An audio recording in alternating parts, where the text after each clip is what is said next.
یہ ایک ڈیسیجن ہے. عمران خان صاحب نے بیرون ملک پاکستانیوں سے یہ اپیل کی ہے کہ چندہ دے جتنا زیادہ سے زیادہ ہو سکتا ہے, اور ابھی تک جو چندہ اکٹھا ہوا ہے تقریباً 3 ارب کے قریب ہے, لیکن ابھی بھی بہت کم ہے یہ جو ڈیم بنے گا اس کے لیے.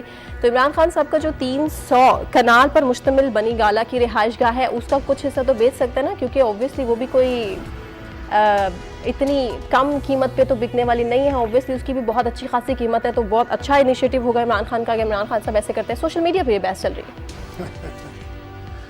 یہ تو وہی بات ہو گئی, جیڑا بولے ہوئی کنڈی کھولے. دیکھیں ان کو ہرگز بنی گالا کا گھر نہیں بیچنا چاہیے. کیوں؟ یہ وزیر اعظم ہیں, وہ انہوں نے ایک انیشیٹو لیا ہے, انہوں نے پاکستانیوں ہی سے اپیل کی ہے کہ وہ اس میں اس ڈیم کے لیے وہ چندہ دیں. لیکن اگر وہ واقعی اگر بنی گالا کا گھر بیچ کر وہ اگر ڈیم کے لیے اگر دے دیتے فنڈ میں, تو یہ پھر تو سچی مچی کی تبدیلی آ جانی تھی نا. ابھی تک تو تبدیلی کا جو ہے کہ بھی تبدیلی آ رہی ہے, تو پھر مگر یہ ویسے ہے غیر حقیقت پسندانہ بات, تو وہ اپنا گھر بیچ کے اس میں دے دیتے.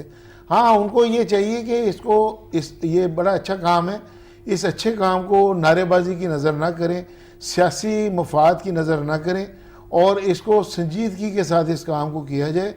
کیونکہ یہ 1750 ارب جو روپے ہیں, اتنے وہ چندے کے ذریعے اکٹھے کرنے میں تو کئی سال درکار ہوں گے. ان کو یہ چاہیے کہ وہ غیر ملکی سرمایہ کار جو ہیں ان کو یہ دعوت دیں, وہ آئیں.